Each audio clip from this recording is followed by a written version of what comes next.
কারাগারে থাকা অবস্থা আপনার হাতে নাকি 50 জন হিন্দু মুসলমান হয়েছে, এই বিষয়ে সম্পর্কে আপনি একটু বলুন। বিষয়টা হচ্ছে আমাকে সবসময় আলাদাই রাখা হতো। মাঝে মধ্যে যখন জেলখানায় বন্দি বেশি হয় তখন কিছু লোক আমার কাছে বাসপাশে দিত।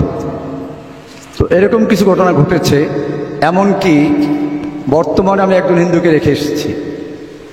তো ও প্রথম যখন এখানে আসে, ওই যে প্রশ্ন ফাঁসের মামলায় 5 জন আসামি আছে, ওরা আমার বলকে ছিল।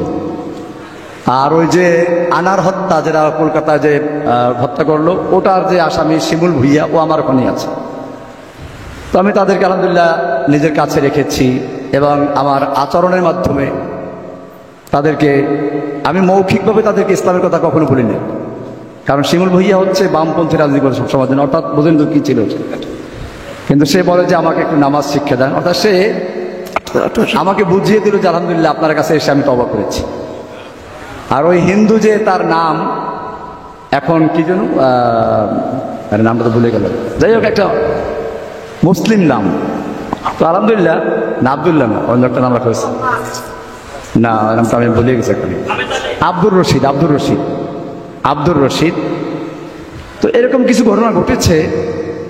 তো আসলে আমি এগুলো ব্যাপকভাবে প্রচার করে আমি এক কথায় বলে দিয়েছি যে জেলখানার কিছু বিষয় আছে যেগুলো আল্লাহর মধ্যে, আমার মধ্যে আমানত, সীমাবদ্ধ। ওগুলো আজও আমি আল্লাহর কাছেই চাই। তো এই জন্য আমি আসলে জেলখানার গল্প করবো না বেশি একটা, দুই একটা যেটা আপনাদের জন্য প্রয়োজন তা তো আমি অলরেডি করে ফেলেছি বা হয়তো এরকম করবো। এই জন্য জেলখানার অবস্থা নিয়ে আমার থেকে বেশি জানার চেষ্টা করবেন ইনশাআল্লাহ।